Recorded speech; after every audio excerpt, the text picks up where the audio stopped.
Okay, so our next example of measuring length is going to be using a ruler to measure the length of some staples to the nearest 1/4 inch this time. So last time we measured to the nearest 1/2 inch, this time we're going to measure to the nearest 1/4 inch. And if you remember correctly, we marked on our ruler the 1/4 inch markings in green. So let's go ahead and talk about how we go ahead and measure these staples. So the first thing is we want to line up the left end of the staples with the 0 mark on the ruler.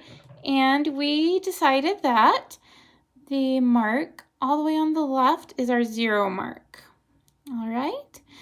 So the right end of our staples, it is between the 1/4 inch marks for 1.5 inches and between the 1 and 2/4 inches and in between the 1 and 3/4 inches. So we have 1 inch, 1 and 1/4 inch, 1 and 2/4 inches, 1 and 3/4 inches. So the right end of the staples are between the 1.5 inch marks.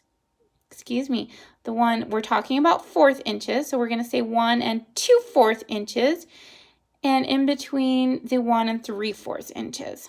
Okay, so the mark that is closest to the right end of the paper clip is the 1 and 3/4 inches.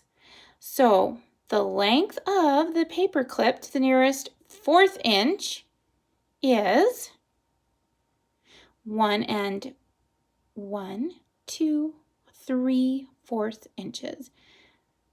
So it is not exactly 1 and 3/4 inches long, but we're just measuring it to the nearest 1/4 inch. And we can see that the nearest 1/4 inch is the 3/4 inch mark. So the length of the paper clip again to the nearest 1/4 inch is 1 and 3/4 inches long. Thanks for joining me.